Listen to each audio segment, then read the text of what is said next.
Salut YouTube, on se retrouve aujourd'hui comme convenu pour faire le test de Cyberpunk 2077. Je vais vous donner mon avis sur le jeu et en même temps on va se balader dans Night City.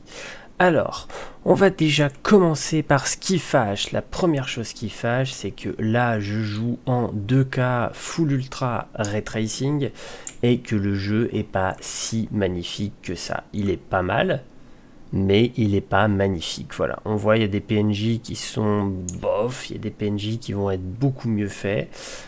C'est un peu dommage au niveau du graphisme. Après, deuxième chose qui fâche, les nombreux bugs. Alors ça, il y a déjà eu 1 million de vidéos dessus. Et effectivement, il y a beaucoup de bugs dans le jeu est très buggé et ça entache un petit peu l'immersion et c'est un peu dommage effectivement. Après, de mon côté, et ça c'est personnel, je suis pas très fan de l'UI. Alors je vais vous la montrer, voilà. Il y a plein de choses, il y a beaucoup de choses. On a notre inventaire, on a pas mal de choses. Je suis pas giga fan de cette UI. Ça fait à peu près 4-5 heures que je joue. J'ai pas mal visité la ville, j'ai un peu avancé dans l'histoire.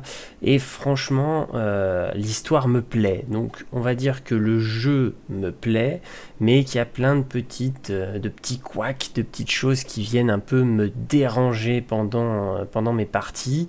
Et c'est ça qui est un peu triste. Alors après, voilà, il y a des choses qui sont très bien faites, d'autres moins bien. Je viens de me faire faucher par une bagnole, ça je trouve ça cool, c'est la première fois que ça m'arrive. Donc ça veut dire quand même que c'est relativement réaliste dans certains points.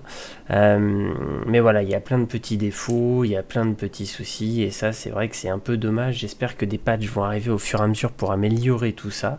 Mais autrement, le jeu en lui-même, je l'aime bien.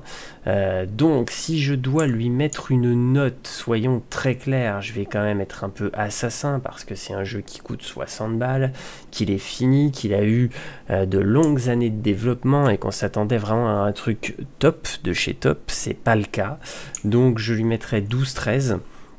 Même si j'apprécie beaucoup le jeu, voilà, il y a quand même pas mal de défauts. Par exemple la map, que j'ai du mal, la map franchement je l'apprécie pas, je trouve qu'elle est mal foutue, voilà, il y a pas mal de petits défauts, mais après le jeu en lui-même est plutôt cool et l'histoire est vraiment sympa.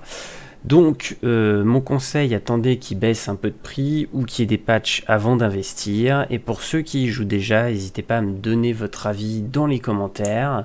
Je vous dis à bientôt pour de prochaines vidéos YouTube. Salut tout le monde!